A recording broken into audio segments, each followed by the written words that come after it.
Hello friends, good evening. Welcome to Smile Talk paramedical channel.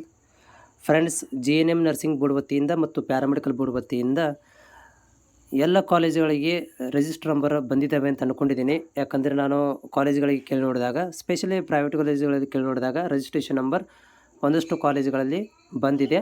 Almost ಎಲ್ಲ ಕಡೆಯೂ ಕೂಡ ಬಂದಿದೆ. ನೀವು ಕೂಡ ಏನು ಮಾಡ್ಬೋದು ಅಂತಂದರೆ, ಆ ಒಂದು ರಿಜಿಸ್ಟ್ರೇಷನ್ ನಂಬರನ್ನು ತೊಗೊಂಡು ಅಪ್ಲಿಕೇಶನನ್ನು ಹಾಕ್ಬೋದು. ಸ್ಕಾಲರ್ಶಿಪ್ ದಿನಾಂಕಗಳನ್ನು ಇಲ್ಲಿ ಏನು ಮಾಡಿ ಎಕ್ಸ್ಟೆಂಡ್ ಮಾಡಿದ್ದಾರೆ. ಸ್ಪೆಷಲಿ ಯಾರಿಗಂತಂದರೆ ಇದು ಮೈನಾರಿಟಿ ಮತ್ತು ಇದು ಯಾವುದು ಹಿಂದುಳಿದ ವರ್ಗದ ಇಲಾಖೆಯವರುಗಳಿಗೆ ಅವ್ರುಗಳಿಗೆ ಒಂದು ಅಪರ್ಚುನಿಟಿ ಕೊಟ್ಟಿರೋದು ಏನಂತಂದರೆ, ಸೊ 13 ಇದೇ ತಿಂಗಳು 30 ತಾರೀಕು ತನಕನೂ ಕೂಡ specially GNM nursing, BS nursing ಅಭ್ಯರ್ಥಿಗಳಿಗೆ ಈ ಫೀಸ್ ರೆಂಬರ್ಸ್ಮೆಂಟನ್ನು ಕೊಟ್ಟಿದ್ದಾರೆ. ಸೊ ಅಂದರೆ ಫೀಸನ್ನು ಕ್ಲೈಮ್ ಮಾಡ್ಕೊಳ್ಳಿಕ್ಕೆ, ಅಂದರೆ ತಮ್ಮ ಫೀಸ್ ರೆಂಬರ್ಸ್ಮೆಂಟ್ ಮಾಡ್ಕೊಳ್ಳಿಕ್ಕೆ ಈ ಒಂದು ಚಾನ್ಸಸ್ಸನ್ನು ಇಲ್ಲಿ ಕೊಟ್ಟಿದ್ದಾರೆ. ಶುಲ್ಕ ಮರುಪಾವತಿ ಅಂತ ಕೂಡ ಕರಿತೀವಿ. ಇದು ಪದೇ ಪದೇ ಎಕ್ಸ್ಟೆಂಡ್ ಆಗ್ತಾ ಇರುವಂಥದ್ದು. ಯಾಕಂದರೆ ಭಾಳಷ್ಟು ಅಭ್ಯರ್ಥಿಗಳು ಇನ್ನೂ ಅಪ್ಲಿಕೇಶನ್ ಸಲ್ಲಿಸಲಿಕ್ಕೆ ಆಗಿಲ್ಲ. ಯಾಕಂದರೆ ಅವ್ರ ರಿಜಿಸ್ಟ್ರೇಷನ್ ನಂಬರ್ ಬಂದಿಲ್ಲ ಅಂಥೇಳಿ ಡಿಲೇ ಆಗ್ತಾಯಿತ್ತು. ಅದಕ್ಕೆ ಇಲಾಖೆಯವರು ಏನು ಮಾಡಿದ್ದಾರೆ ಅಂತಂದರೆ, ಈ ಒಂದು ದಿನಾಂಕಗಳನ್ನು ಏನು ಮಾಡಿದ್ದಾರೆ 30, 31ನೇ ತಾರೀಕು ತನಕ ತೊಗೊಂಡು ಹೋಗಿದ್ದಾರೆ. ಇದು ಸ್ಪೆಷಲಿ GNM ನರ್ಸಿಂಗ್ದವ್ರಿಗೆ ಬೆಸ್ಟ್ ಪ್ರಾಫಿಟ್ ಆಗುತ್ತೆ. ಯಾಕಂದರೆ ಆಮೇಲೆ BS ನರ್ಸಿಂಗ್ ಅಭ್ಯರ್ಥಿಗಳಿಗೆ ಇಲ್ಲಿ ಕ್ಲಿಯರಾಗಿ ಹೇಳಿದ್ದಾರೆ, ವೃತ್ತಿಪರ ಪದವಿ ಮತ್ತು ನರ್ಸಿಂಗ್ ಕೋರ್ಸ್ಗಳಿಗೆ ಅಂತ ಕೊಟ್ಟಿದ್ದಾರೆ. ಹೀಗಾಗಿ BS ನರ್ಸಿಂಗು, GNM ನರ್ಸಿಂಗ್ದವ್ರಿಗೆ ಈ ಒಂದು ಅಪ್ಲಿಕೇಬಲ್ ಆಗುತ್ತೆ. ಅದನ್ನು ಹೊರತುಪಡಿಸಿ ಬೇರೆ ಅಭ್ಯರ್ಥಿಗಳು ಯಾರಂತಂದರೆ ಪ್ಯಾರಾಮೆಡಿಕಲ್ ಮಾಡಿರುವಂಥವ್ರುಗಳಿಗೆ ಕೂಡ ಇದೇ ತಿಂಗಳು 31ನೇ ತಾರೀಕು ತನಕ ಎಕ್ಸ್ಟೆಂಡೆಡ್ ಮಾಡಿರುವಂಥದ್ದು. 31ನೇ ತಾರೀಕು ತನಕ ನೀವು ಅಪ್ಲಿಕೇಶನ್ ಹಾಕ್ಬೋದು.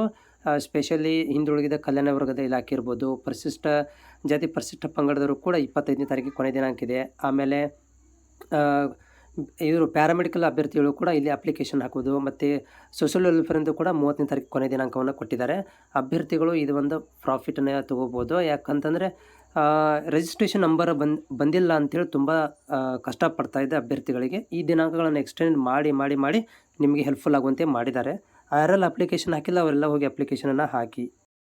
ಆಮೇಲೆ ರಿಸಲ್ಟ್ ಕೂಡ ಅನೌನ್ಸ್ಮೆಂಟ್ ಆಗಿದೆ. ಯಾಕಂದರೆ ರಿಸಲ್ಟ್ ಕೂಡ ಲೇಟಾಗಿ ಬಂದಿದ್ದರಿಂದ, ಸೊ ರಿಸಲ್ಟ್ 2ನೇ ವರ್ಷ 1ನೇ ವರ್ಷದಲ್ಲಿ ಪಾಸಾಗಿರುವಂಥವರು ರಿಸಲ್ಟ್ ಕೂಡ ನಿಮಗೆ ಅನೌನ್ಸ್ಮೆಂಟ್ ಆಗಿದೆ. ಹೀಗಾಗಿ ರಿಸಲ್ಟ್ ಕೂಡ ಬಂದಿರೋದ್ರಿಂದ ಇದು ಅಪ್ಲಿಕೇಶನ್ ಹಾಕ್ಲಿಕ್ಕೆ ಕೂಡ ಹೆಲ್ಪ್ಫುಲ್ ಆಗುತ್ತೆ. ಯಾರ್ದು ರಿಸಲ್ಟ್ ಪಾಸ್ ಆಗಿದೆ ಅಂಥ ಅಭ್ಯರ್ಥಿಗಳು ಅಥವಾ ರಿಸಲ್ಟ್ ಬಂದಿರೋರು ಎಲ್ಲರೂ ಅಪ್ಲಿಕೇಶನ್ಗಳನ್ನು ಹಾಕ್ಬೋದು.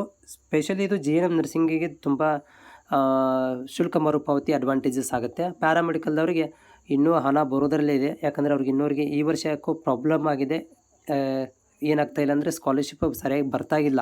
ಅದನ್ನು ನೀವು ಇಲಾಖೆಗೆ ಹೋಗಿ ಕೇಳ್ಕೋಬೇಕು. ಹಿಂದಿನ ವರ್ಷದ ಬಂದಿಲ್ಲ ಅಂದರೆ ಇಲಾಖೆಗೆ ಹೋಗಿ ಕೇಳ್ಕೋಬೇಕು. ನಿಮ್ಮ ಸಮೀಪದಲ್ಲಿರುವಂಥ ಜಿಲ್ಲಾ ಅಧಿಕಾರಿ ಕಚೇರಿ, ಅಂದರೆ ಜಿಲ್ಲಾಧಿಕಾರಿಗಳಂದರೆ ಅವರಲ್ಲ, ಇಲ್ಲಿ ಅಲ್ಪಸಂಖ್ಯಾತರ ಮತ್ತು ಮೈನಾರಿಟಿ, ಆಮೇಲೆ ಇವರು ಯಾರಂತಂದರೆ ಈ ಹಿಂದುಳಿದ ಕಲ್ಯಾಣ ವರ್ಗದ ಇರ್ತಾರಲ್ಲ ಆಫೀಸರ್ಗಳು, ಅಲ್ಲಿ ಆಫೀಸಿಗೆ ಹೋಗಿ ನೀವು ಮಾಹಿತಿಯನ್ನು ಪಡ್ಕೋಬೇಕು.